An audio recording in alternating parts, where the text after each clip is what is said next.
D4U news देख रहे तमाम दोस्तों को दीपक भंडारी का नमस्कार। आज हम पहुंचे हैं सरकारी मेडिकल कॉलेज में, जहां पर एक मामला सामने आया है।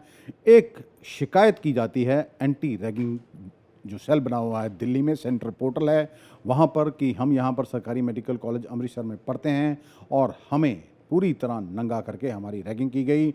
इसी को लेकर जो है पूरे कॉलेज में हफड़ा दफड़ी का माहौल हो जाता है, क्योंकि रैगिंग को रोकने के लिए यहाँ पर पहले से ही कई कदम उठाए जा रहे हैं। हमारी जानकारी के मुताबिक जो सरकार की ओर से कानून सख्त किए गए हैं, लेकिन इसके बावजूद पूरे देश में अगर हम बात करें तो पिछले 6 सालों के दौरान 682 केस जो है वो रैगिंग के सामने आए थे, और इनमें 126 केस सबसे जो अधिक है यूपी के थे, और पंजाब के भी इसमें से कुछ केस सामने आए थे कि वे कुछ स्टूडेंट्स की मौत भी हुई थी। अब सारा प्रशासन इसके पीछे लगा हुआ है कि आखिरकार ये मेल कहाँ से हुई, कौन है जो लोग मेल कर रहे हैं। प्रिंसिपल हैं हमारे साथ सरकारी मेडिकल कॉलेज के, डॉक्टर राजीव देवगन। इनसे बात करते हैं कि सारा मामला क्या है, और इस जो फेक मेल इनकी ओर से बताया जा रहा है, उस मेल ने इनको कितना परेशान कर रखा है। सर नमस्कार जी। नमस्कार भंडारी साहब। देखो साहब, एक ਜਿਹੜਾ ਮਾਮਲਾ ਸਾਹਮਣੇ ਆਇਆ ਹੈ ਜਿਹਦੇ 'ਚ ਕੰਪਲੇਂਟ ਹੋਈ ਹੈ ਕਿ ਸਰਕਾਰੀ ਮੈਡੀਕਲ ਕਾਲਜ ਦਾ ਮੈਂ ਸਟੂਡੈਂਟ ਹਾਂ ਤੇ ਸਾਨੂੰ ਕੁਝ ਜਿਹੜੇ ਸੀਨੀਅਰਸ ਨੇ ਉਹਨਾਂ ਨੇ ਬਿਲਕੁਲ ਨਿਊਡ ਨੰਗਾ ਕਰਕੇ ਤੇ ਸਾਡੀ ਰੈਗਿੰਗ ਕੀਤੀ ਹੈ। ਇਹਦੀ ਕੰਪਲੇਂਟ ਦਿੱਲੀ ਜਿਹੜਾ ਪੋਰਟਲ ਬਣਿਆ ਹੋਇਆ ਐਂਟੀ ਰੈਗਿੰਗ ਕਮੇਟੀ ਦਾ ਪੂਰਾ, ਉਹਦੇ ਉੱਪਰ ਇੱਕ ਸ਼ਿਕਾਇਤ ਕੀਤੀ ਗਈ ਹੈ। ਦੇਖੋ ਇਸ ਤਰ੍ਹਾਂ ਹੈ, ਸਾਨੂੰ 12 ਤਰੀਕ ਨੂੰ ਇੱਕ ਈਮੇਲ ਪ੍ਰਾਪਤ ਹੋਈ ਜਿਹਦਾ ਐਡਰੈਸ ਸੀਗਾ undisclosed@gmail.com। ਇਟ ਮੀਨਸ ਕਿ ਉਹ ਇੱਕ ਹਿਡਨ ਈਮੇਲ ਸੀਗੀ, ਔਰ ਇਹਨੂੰ ਅਸੀਂ ਐਨੋਨਮਸ ਈਮੇਲ ਕਹਿੰਦੇ ਹਾਂ। ਇਹ ਐਨੋਨਮਸ ਈਮੇਲ ਜਿਹੜੀ ਹੈ ਉਹ ਜਿਹੜਾ ਨੈਸ਼ਨਲ ਪੋਰਟਲ ਹੈ ਐਂਟੀ ਰੈਗਿੰਗ ਦਾ ਨਿਊ ਦਿੱਲੀ 'ਚ, ਉੱਥੇ ਇਹ ਈਮੇਲ ਕੀਤੀ ਗਈ ਸੀ ਅਤੇ ਇੱਕ ਕਾਪੀ ਸਾਨੂੰ ਕੀਤੀ ਗਈ ਸੀ। ਸੰਡੇ ਵਾਲੇ ਦਿਨ ਦੀ ਗੱਲ ਹੈ। ਮੰਡੇ ਨੂੰ ਅਸੀਂ 12 ਤਰੀਕ ਨੂੰ ਸਾਨੂੰ ਐਂਟੀ ਰੈਗਿੰਗ ਪੋਰਟਲ ਤੋਂ, ਬਿਕੋਜ਼ ਇਹ ਇੱਕ ਸੀਰੀਅਸ ਓਫੈਂਸ ਮੰਨਿਆ ਜਾਂਦਾ ਹੈ ਔਰ ਇਮੀਡੀਏਟ ਵਿਦਿਨ 24 ਆਵਰ ਇਹਦੇ ਉੱਪਰ ਕਾਰਵਾਈ ਕਰਨੀ ਹੁੰਦੀ ਹੈ। ਇਹ ਸੁਪਰੀਮ ਕੋਰਟ ਦੀਆਂ ਗਾਈਡਲਾਈਨਸ ਹੈ। ਤੋ ਅਸੀਂ as per rule, as per guidelines ਸਾਰਾ ਅਸੀਂ ਸੋਮਵਾਰ ਨੂੰ ਹੀ 12 ਤਰੀਕ ਨੂੰ ਹੀ ਅਸੀਂ ਇੱਕ ਆਪਣੀ ਸਾਡੀ already as per laid down anti ragging laws, ਉਹ ਸਾਡੀ ਇੱਕ ਕਮੇਟੀ ਬਣੀ ਹੋਈ ਹੈ, ਔਰ ਉਹਦੀ ਕਮੇਟੀ ਦੇ ਚੇਅਰਮੈਨ ਸਾਡੇ ਵਾਈਸ ਪ੍ਰਿੰਸੀਪਲ ਸਾਹਿਬ ਹੈ ਡਾਕਟਰ JS ਕੁਲਾਰ। ਅਸੀਂ 12 ਤਰੀਕ ਨੂੰ ਹੀ ਸਾਰੀ ਕਾਰਵਾਈ ਪਾ ਕੇ ਔਰ ਜੋ ਰਿਕੁਆਇਰਡ ਇਹ 'ਚ ਪ੍ਰੋਟੋਕੋਲ ਹੈ ਉਹਨੂੰ ਫੋਲੋ ਕਰਦੇ ਹੋਏ ਇਹਦੀ ਛਾਣਬੀਨ ਕਰਨੀ ਸ਼ੁਰੂ ਕੀਤੀ। ਦੇਖੋ ਸਾਹਮਣੇ ਆਇਆ ਡਾਕਟਰ ਸਾਹਿਬ, ਦੇਖੋ ਅਸੀਂ ਇਹਦਾ ਫਸਟ ਸਟੈਪ ਜਿਹੜਾ ਹੈ ਉਹ ਅਸੀਂ ਜੋ ਸਾਡਾ ਪੁਲਿਸ ਸਟੇਸ਼ਨ ਹੈ SHO ਮਜੀਠਾ ਰੋਡ, ਉਹਨਾਂ ਨੂੰ ਇਨਫੋਰਮ ਕੀਤਾ ਰਿਗਾਰਡਿੰਗ ਦਿਸ email as per protocol.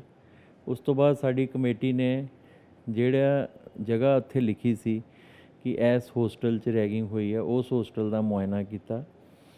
As per laid down procedure ਸਾਡੇ CCTV ਕੈਮਰੇ ਲੱਗੇ ਹੋਏ ਹੋਸਟਲਾਂ ਵਿੱਚ, ਉੱਥੇ ਕਰੀਬਨ 8 ਤੋਂ 10 CCTV ਕੈਮਰੇ ਲੱਗੇ ਹੋਸਟਲ 'ਚ, ਸਾਰੇ ਕੋਰੀਡੋਰ, ਐਂਟਰੀ, ਟੈਰੇਸ, ਸਭ ਪਾਸੇ। ਔਰ ਇਮੀਡੀਏਟ ਕਾਰਵਾਈ ਕਰਦੇ ਹੋਏ ਉਹਨਾਂ ਨੇ ਸਾਰੇ CCTV ਫੁਟੇਜ ਜੋ ਹੈ ਪਿਛਲੇ 1 ਹਫ਼ਤੇ ਦੇ, ਉਹ ਇੱਕ ਬੰਦੇ ਦੀ ਸਪੈਸ਼ਲ ਡਿਊਟੀ ਲਗਾ ਕੇ ਜਿਹੜਾ ਸਾਡਾ ਉੱਥੋਂ ਹੋਸਟਲ ਵਾਰਡਨ ਸੀ, ਉਹ ਸਾਰਾ ਉਹਦੀ ਫੁਟੇਜ ਮਿੰਟ ਬਾਏ ਮਿੰਟ ਦੇਖੀ ਹੈ। ਉਹ 'ਚੋਂ ਕੁਛ ਨਹੀਂ ਨਜ਼ਰ ਆਇਆ। ਬਟ ਸਿੰਸ ਇਹ ਕੰਪਲੇਂਟ ਸੀਗੀ ਔਰ ਇਹਨੂੰ ਅਸੀਂ ਲਾਈਟਲੀ ਨਹੀਂ ਲੈਣਾ ਚਾਹੀਦਾ, ਨਹੀਂ ਲੈ ਸਕਦੇ, ਔਰ ਅਸੀਂ ਆਪਣੇ ਇੰਟਰਨਲ ਜਿਹੜੇ ਸੋਰਸਿਸ ਵੀ ਸਾਡੇ ਹੈਗੇ ਹੈ ਜਿਹੜੇ ਸਾਨੂੰ ਇਹਦੇ ਬਾਰੇ ਇਨਫੋਰਮੇਸ਼ਨ ਦਿੰਦੇ, ਉਹਨਾਂ ਕੋਲੋਂ ਹੀ ਪਤਾ ਕਰਾਇਆ। ਔਰ ਸਾਡੇ ਜੋ ਹੋਸਟਲ ਦੇ ਵਾਰਡਨਸ ਹੈ ਜਾਂ ਜਿਹੜੇ ਹੋਸਟਲ ਸੁਪਰੀਟੈਂਡੈਂਟ ਹੈ, ਉਹਨਾਂ ਦੀ ਵੀ ਡਿਊਟੀ ਲੱਗੀ ਹੋਈ ਹੈ ਕਿ ਉਹ ਅਚਨਚੇਤ ਜਾ ਕੇ ਹੋਸਟਲਾਂ 'ਚ ਚੈਕਿੰਗ ਕਰਦੇ ਹੈ ਰਾਤ ਨੂੰ ਕਿਸੇ ਵੇਲੇ ਵੀ, ਕਦੀ 12 ਵਜੇ, ਕਦੀ 2 ਵਜੇ, ਉਹ ਵੀ ਸਾਨੂੰ ਇੰਟਰਨਲ ਰਿਪੋਰਟ ਦਿੰਦੇ ਹੈ। ਡਾਕਟਰ ਸਾਹਿਬ, ਇਹ ਸਾਰੀ ਤੁਸੀਂ ਦੋਨੋਂ ਫਸਟ ਈਅਰ ਦੇ ਸਟੂਡੈਂਟਸ ਨੂੰ ਵੀ ਤੇ ਸੈਕੰਡ ਈਅਰ ਦੇ MBBS ਦੇ ਸਟੂਡੈਂਟਸ ਨੂੰ ਵੀ ਸਾਰਾ ਇਹ ਕਮੇਟੀ ਨੇ ਦੇਖਿਆ ਵੀ ਕੋਈ ਸਾਹਮਣੇ ਸੱਚਾਈ ਇਹ ਮੇਲ ਦੀ ਸਾਹਮਣੇ ਨਹੀਂ ਆਈ? ਦੇਖੋ ਜੀ, ਇਹਦੇ ਵਾਸਤੇ ਇੱਕ ਸਟੂਡੈਂਟ ਨੂੰ ਫਸਟ ਈਅਰ ਦੇ ਨੂੰ ਬੁਲਾ ਕੇ ਉਹਨਾਂ ਕੋਲੋਂ ਇੰਡੀਵਿਜੂਅਲੀ ਪੁੱਛਿਆ ਗਿਆ, ਔਰ ਕਿਸੇ ਵੀ ਬੱਚੇ ਨੇ ਇਹ ਘਟਨਾ ਜਾਂ ਇਹ ਕੋਈ ਇਹੋ ਜਿਹੀ ਕਿ ਰੈਗਿੰਗ ਹੋ ਰਹੀ ਹੈ ਇਸ ਤੋਂ ਪੂਰੀ ਤਰ੍ਹਾਂ ਇਨਕਾਰ ਕੀਤਾ ਹੈ। ਅੱਛਾ ਡਾਕਟਰ ਸਾਹਿਬ, ਜਦੋਂ ਤੁਸੀਂ ਐਡਮਿਸ਼ਨ ਦਿੰਦੇ ਹੋ ਤੇ ਸਰ ਨੋਰਮਸ ਕੀ ਹੈ ਕਿ ਹਰ ਜਿਹੜਾ ਵੀ ਬੱਚਾ MBBS ਐਡਮਿਸ਼ਨ ਲੈਂਦਾ ਹੈ ਉਹਦੇ ਕੋਲੋਂ ਇੱਕ ਪਾਰਟਿਕੂਲਰ ਇੱਕ ਬਣਾਇਆ ਜਾਂਦਾ ਜੀ ਪਰਫਾਰਮਾ ਉਹਦੇ ਕੋਲੋਂ ਜਾਂ ਅੰਡਰਟੇਕਿੰਗ ਲਈ ਜਾਂਦੀ ਵੀ ਮੈਂ ਕਿਸੇ ਵੀ ਜਿਹੜੀ ਹੈ ਐਂਟੀ ਰੈਗਿੰਗ ਇਸ ਤਰ੍ਹਾਂ ਦੀ ਮਤਲਬ ਜਿਹੜੀਆਂ ਗਤੀਵਿਧੀਆਂ ਨੇ ਐਂਟੀ ਸੋਸ਼ਲ ਗਤੀਵਿਧੀਆਂ ਉਹਦੇ 'ਚ ਹਿੱਸਾ ਨਹੀਂ ਲਵਾਂਗਾ ਉਹਨਾਂ ਤੋਂ ਬੱਚਿਆਂ ਤੋਂ ਤੇ ਉਹਨਾਂ ਦੇ ਪੇਰੈਂਟਸ ਤੋਂ। ਬਿਲਕੁਲ ਇਸ ਤਰ੍ਹਾਂ ਦਾ ਹੁੰਦਾ ਹੈ ਜੀ, ਇੱਕ ਅੰਡਰਟੇਕਿੰਗ ਹੁੰਦੀ ਹੈ ਜਿਹਦੇ ਵਿੱਚ ਸਟੈਂਡਰਡ ਫਾਰਮੈਟ ਹੈ ਕਿ ਜਦੋਂ ਇਹ ਹੋਸਟਲ 'ਚ ਬੱਚਾ ਕੋਈ ਰਹਿ ਰਿਹਾ ਹੈ ਤੇ ਉਹ ਜੋ ਵੀ ਲੇ ਡਾਊਨ ਪ੍ਰੋਸੀਜਰ ਹੈ, ਜੋ ਹੋਸਟਲ ਦੇ ਲਾਜ਼ ਹੈ, ਟਾਈਮਿੰਗ ਹੈ, ਉਹਨਾਂ ਨੂੰ ਫੋਲੋ ਕਰੂਗਾ ਔਰ ਕੋਈ ਵੀ ਅਨਲਾਫੁਲ ਐਕਟੀਵਿਟੀਜ਼ 'ਚ ਪਾਰਟਿਸਿਪੇਟ ਨਹੀਂ ਕਰੂਗਾ। ਸੋ ਇਹ ਸਾਰਾ ਕੁਝ ਉਹ ਸਟਾਰਟਿੰਗ ਤੋਂ ਹੀ ਉਹਨਾਂ ਕੋਲੋਂ ਅੰਡਰਟੇਕਿੰਗ ਜਾਂ ਉਹਨਾਂ ਕੋਲ ਇੱਕ ਤਰ੍ਹਾਂ ਦਾ ਲਿਆ ਜਾਂਦਾ ਹੈ। ਤਾਂ ਫਿਰ ਜਿਵੇਂ ਫੇਕ ਕੰਪਲੇਂਟ ਹੋਈ ਹੈ, ਇਸ ਤਰ੍ਹਾਂ ਦੀ ਕੰਪਲੇਂਟ ਪਹਿਲੇ ਵੀ ਕਦੀ ਹੋਈ ਹੈ? ਕੁਝ ਲੋਕ ਕਾਲਜ ਦਾ ਨਾਮ ਬਦਨਾਮ ਕਰਨ ਦੀ ਕੋਸ਼ਿਸ਼ ਕਰ ਰਹੇ ਹਨ। ਪਿਛਲੇ ਸਾਲ ਵੀ ਇਸ ਤਰ੍ਹਾਂ ਹੀ ਇੱਕ ਮਾਮਲਾ ਸਾਹਮਣੇ ਆਇਆ ਸੀ, ਸੇਮ ਪੈਟਰਨ ਸੀ ਉਹਦਾ, ਐਨੋਨਮਸ ਕੰਪਲੇਂਟ ਸੀਗੀ।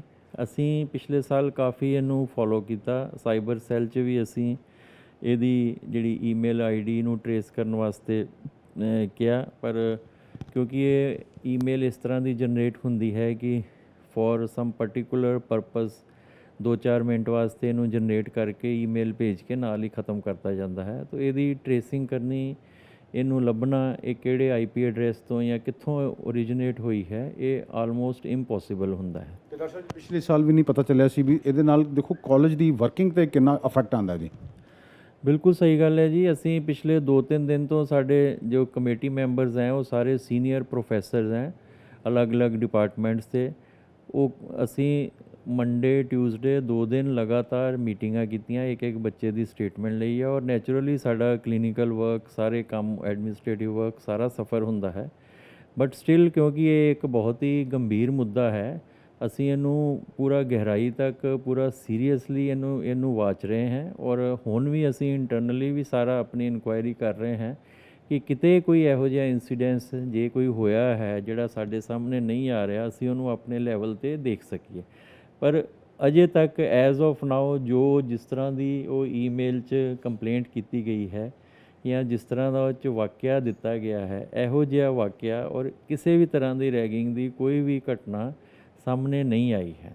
ਉਹਦੇ 'ਚ ਕੀ ਵਾਕਿਆ ਦਿੱਤਾ ਗਿਆ ਹੋਈ ਕਿ ਮੈਨੂੰ ਨਿਊਡ ਸਾਨੂੰ ਬੱਚਿਆਂ ਦੇ ਕੱਪੜੇ ਉਤਾਰ ਗਏ ਸਾਰੇ? ਉਹ 'ਚ ਬਹੁਤ ਸਾਰੀਆਂ ਇਸ ਤਰ੍ਹਾਂ ਦੀਆਂ ਚੀਜ਼ਾਂ ਲਿਖੀਆਂ ਹੋਈਆਂ ਜੀ। ਕੁਛ ਇਹ ਵੀ ਲਿਖਿਆ ਹੈ ਸਾਡੇ ਕੋਲ ਕੰਮ ਕਰਾਉਂਦੇ ਆ, ਪ੍ਰੈਕਟੀਕਲ ਦੀ ਫਾਈਲ ਬਣਾਉਂਦੇ ਹੈ, ਪਰ ਬੜੀ ਅਜੀਬ ਗੱਲ ਹੈ ਕਿ ਇਸ ਸਾਲ ਕਰੋਨਾ ਦੇ ਕਾਰਨ ਐਗਜ਼ਾਮ ਵਿੱਚ ਪ੍ਰੈਕਟੀਕਲਸ ਦੀਆਂ ਫਾਈਲਾਂ ਕੋਈ ਬਣੀਆਂ ਹੀ ਨਹੀਂ। ਬੱਚਿਆਂ ਨੂੰ ਅਜੇ 28 ਤਰੀਕ ਤੋਂ ਸਾਡੇ ਕੋਲ ਆਏ ਹੈ ਔਰ ਇਸ ਵੇਲੇ ਕੋਈ ਵੀ ਪ੍ਰੈਕਟੀਕਲ ਦੇ ਕੰਮ ਇਹੋ ਜਿਹੇ ਹੈ ਹੀ ਨਹੀਂ ਹੈ। ਤਾਂ ਉਹਦੇ ਵਿੱਚ ਜੋ ਤੱਥ ਲੱਗ ਰਹੇ ਹੈ ਉਹ ਸਾਰੇ ਤੱਥ ਜਿਹੜੇ ਉਹ ਸੱਚਾਈ ਨਾਲ ਕੋਈ ਮੈਚ ਨਹੀਂ ਕਰ ਰਹੇ। ਤੁਹਾਨੂੰ ਇਹਦੇ ਨਾਲ ਨੂੰ ਪਰੇਸ਼ਾਨ ਦੇਖੋ ਬਟ ਨੈਚੁਰਲ ਹੋਣਾ ਪੈ ਰਿਹਾ ਤੇ ਕਰੋਨਾ ਆਪਕਾ ਵਰਕਿੰਗ ਵੀ ਇਫੈਕਟ ਹੁੰਦੀ ਹੈ। ਫਿਊਚਰ 'ਚ ਸਰ ਇਸ ਤਰ੍ਹਾਂ ਦੇ ਮਾਮਲਿਆਂ ਨੂੰ ਨਿਪਟਣ ਲਈ ਤੁਸੀਂ ਕਿਆ ਪੁਲਿਸ ਦੀ ਮਦਦ ਲੈ ਰਹੇ ਹੋ? ਅਸੀਂ ਆਲਰੇਡੀ ਪੁਲਿਸ ਨੂੰ ਇਹ ਕੰਪਲੇਂਟ ਨੂੰ ਜਾਂਚਣ ਵਾਸਤੇ ਦਿੱਤਾ ਹੋਇਆ ਜੀ, ਬਟ ਜਿਵੇਂ ਮੈਂ ਤੁਹਾਨੂੰ ਦੱਸਿਆ ਇਹਨੂੰ ਐਨੋਨਮਸ ਈਮੇਲ ਨੂੰ ਟਰੇਸ ਕਰਨਾ ਬੜਾ ਹੀ ਮੁਸ਼ਕਿਲ ਕੰਮ ਹੈ। ਇਹਦੇ ਨਾਲ ਨੈਚੁਰਲੀ ਸਾਡਾ ਬਹੁਤ ਕੰਮਕਾਰ ਸਫਰ ਹੋਇਆ ਜੀ। ਇੱਕ ਬੜਾ ਵੱਡਾ ਪਰਫਾਰਮਾ ਹੈ ਜਿਹੜਾ ਐਂਟੀ ਰੈਗਿੰਗ ਜਿਹੜਾ ਸੈਂਟਰ ਹੈ ਦਿੱਲੀ ਦਾ, ਉਹਨਾਂ ਨੇ ਸਾਨੂੰ ਭੇਜਿਆ ਹੈ। ਉਹਦੇ ਵਿੱਚ ਅਸੀਂ ਸਾਰੀਆਂ ਸਟੇਟਮੈਂਟ, ਸਾਰੀਆਂ ਆਪਣਾ ਜੋ ਕਾਰਵਾਈ ਕੀਤੀ ਹੈ, ਮਿੰਟਸ ਆਫ ਮੀਟਿੰਗ, ਉਹ ਸਾਰਾ ਕੋਈ 25-30 ਪੇਜ ਦੀ ਰਿਪੋਰਟ ਬਣਾ ਕੇ ਉਹਨਾਂ ਨੂੰ ਈਮੇਲ ਕੀਤੀ ਹੈ। ਤਾਂ ਇਹ ਸਭ ਤੋਂ ਕੀ ਕੰਮ ਸਫਰ ਹੁੰਦਾ। ਸਭ ਤੁਹਾਡੇ ਵੱਲੋਂ ਵੈਸੇ ਪ੍ਰੀਵੈਂਟਿਵ ਮੇਜਰ ਕੀ ਲਏ ਜਾ ਰਹੇ ਹਨ ਵੀ ਕੋਈ ਵੀ ਇਸ ਤਰ੍ਹਾਂ ਦਾ ਇਨਸੀਡੈਂਟ ਮੈਡੀਕਲ ਕਾਲਜ ਦੇ ਵਿੱਚ ਨਾ ਹੋਵੇ? ਦੇਖੋ ਇਹ ਆਲਰੇਡੀ ਬੜੇ ਹੀ ਕਲੀਅਰ ਕੱਟ ਸਾਡੀਆਂ ਇੱਥੇ ਗਾਈਡਲਾਈਨਸ ਹੈ ਜੀ। ਇੱਕ ਐਂਟੀ ਰੈਗਿੰਗ ਕਮੇਟੀ ਬਣੀ ਹੋਈ ਹੈ, ਉਹਦੇ ਵੇਰੀਅਸ ਮੈਂਬਰਸ ਹੈ।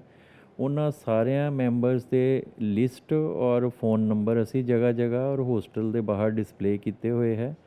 ਹੋਸਟਲਾਂ ਦੇ ਬਾਹਰ ਰੈਗਿੰਗ ਨਾ ਕਰਨ ਦੇ ਪੋਸਟਰ ਲਗਾਏ ਹੋਏ ਹੈ।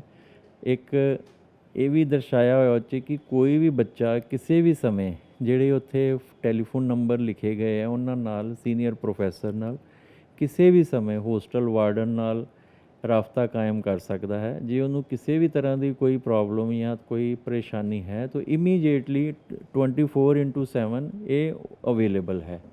ਇਸ ਤੋਂ ਇਲਾਵਾ ਸਾਡੇ ਜੋ ਹੋਸਟਲ ਵਾਰਡਨ ਹੈ, ਹੋਸਟਲ ਸੁਪਰੀਡੈਂਡੈਂਟ ਹੈ, ਉਹ ਸਮੇਂ-ਸਮੇਂ ਸਿਰ ਚੈਕਿੰਗ ਕਰਦੇ ਰਹਿੰਦੇ ਹੈ।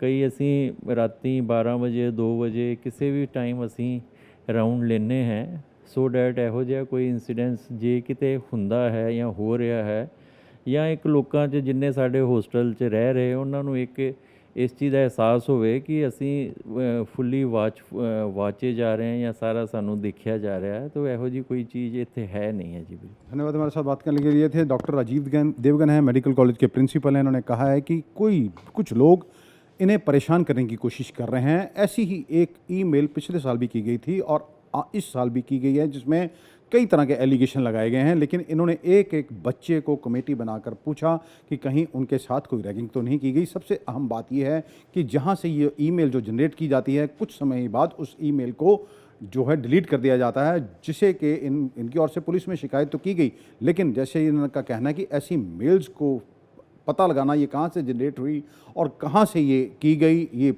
काफ़ी कठिन है।